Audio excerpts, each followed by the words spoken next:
Ola Electric is officially India's first ever EV company to file for an IPO. They're planning on raising 5,500 crore rupees through this IPO as part of a fresh issue, and they're also expected to raise another 1,750 crore rupees through an offer for sale route too. Now, at this point, we don't yet know the exact valuation at which Ola Electric is planning on raising these funds at. They were last valued at $5.4 billion, and various media companies have been reporting that they're planning to raise at a valuation of between $6.5 and $8 billion, but my guess is that this is just a lot of guesswork.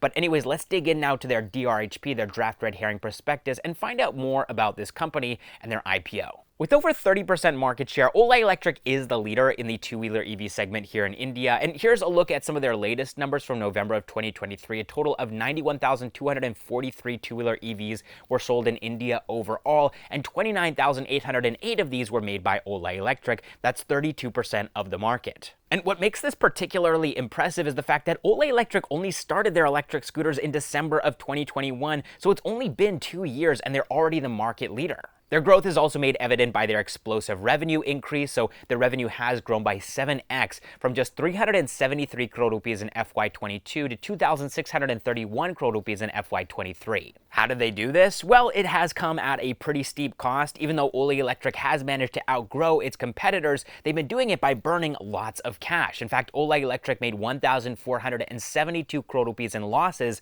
in FY23 alone, and up until now, they've used $1.5 billion of VC money to get here.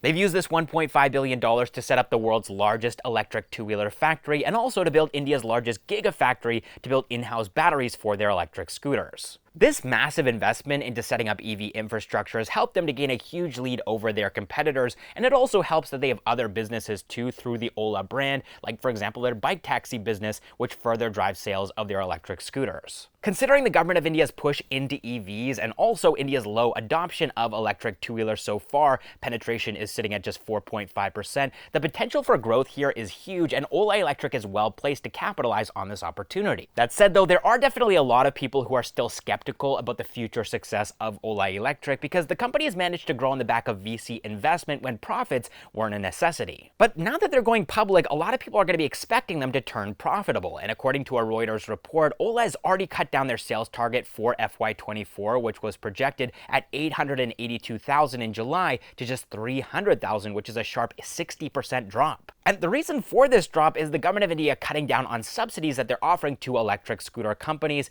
and this has also led to Ola Electric delaying their profitability projections by a year from FY24 to FY25. So we're just gonna have to wait and see how this all plays out. But now let's move on to the next news item here, because another very prominent company is planning on going public, FirstCry. Now, at this early stage, we don't have a ton of information, but what we do know is that FirstCry's parent company, Brainbees Solutions, has filed for an IPO, and they're planning to raise 1,816 crore rupees at an estimated valuation of about $4 billion. FirstCry is India's largest omni-channel retailer for baby products, selling over 1 million SKUs from more than 6,800 brands, and the company made 5,632 crore rupees in revenue in FY23. That's 2.4x growth from the 2,400 crore rupees that they made in FY22. That said, their losses have also increased by 5x from 79 crore rupees in FY22 to 486 crore rupees in FY23. FirstCry has 936 offline stores in India, and they're going to be using these funds to expand their India operations by increasing the number of stores and also expand their operations in other countries too, like for example Saudi Arabia. Alright, next up in the news, more IPO plans, this time from co-working company Awfis. Awfis is planning on raising 160 crore rupees through their IPO, and they claim to be India's largest flexible workspace solutions provider with 136 centers spread out across 16 Indian cities, offering 81,433 seats to more than 2,139 clients. They've managed to double their revenues from 257 crore rupees in FY22 to 545 crore rupees in FY23, while also managing to reduce their net loss from 57 crore rupees to 47 crore rupees. Alright, next up in the news, troubles are continuing for Byju's here. This time it's WhiteHat Jr., a company that Byju's had acquired for $300 million in cash in 2020. And so what's happened here is that Code.org, a US-based educational nonprofit organization, has filed a lawsuit against WhiteHat Jr. for breach of contract. According to this lawsuit, back in 2021, WhiteHat Jr. had entered into a licensing deal with Code.org, where WhiteHat Jr. would use Code.org's offerings like App Lab, Sprite Lab, and Game Lab for its own coding courses. This was a 4-year licensing licensing deal worth $4 million, where WhiteHat Jr. would pay this fee over 4 years. However, according to code.org, WhiteHat Jr. has only paid $1 million in fees for the first year, which was 2022, and they failed to make any payments for the remaining $3 million while still using their platform. In fact, according to the deal, WhiteHat Jr. is supposed to pay the licensing fee even if they choose not to use their platform. And of course, WhiteHat Jr. being owned by Byju's makes this even worse. Byju's themselves have failed to pay off their own debts and have been forced to sell off assets just to survive.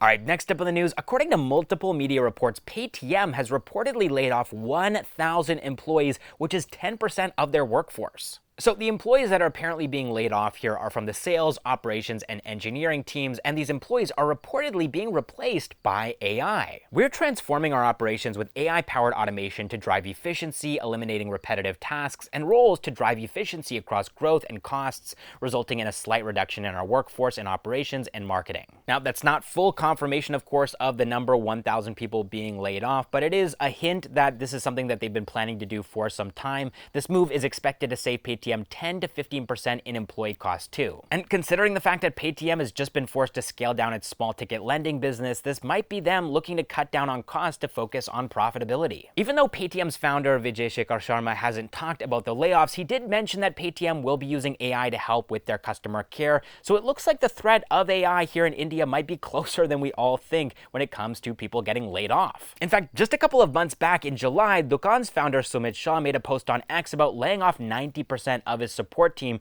because of how well AI chatbots have been performing. And now, with Indian startups focusing on Indian language chatbots using generative AI, this could get even more problematic for a lot more employees into 2024. And now let's move on to the funding news this week, which is the last funding news for this month and also for this year, 2023. So here's a quick wrap up of the entire month. First, Indian startups raised a total of $746.02 million through the entire month. That's significantly higher than the $400.16 million that they raised in November. And the majority of these funds, $340 million to be precise, went to B2B e-commerce startup Udaan alone. The second biggest funding amount went to Kitchens Ad, a cloud kitchen infrastructure provider startup, which raised $65 million in their Series C round. And then we also have Vigro, a B2B agritech marketplace, and they raised $46 million in their Series C round. But the most interesting funding round, in my opinion, from the month was Sarvam AI, an Indian AI startup working on Indian language LLMs, and they raised $41 million in their Series A round, which is the biggest amount any Indian AI startup has raised till date. But now let's look at this week in particular, and it was a very dull week because a lot of VCs, especially American VCs, are taking time off. They're celebrating Christmas, they're celebrating the new year,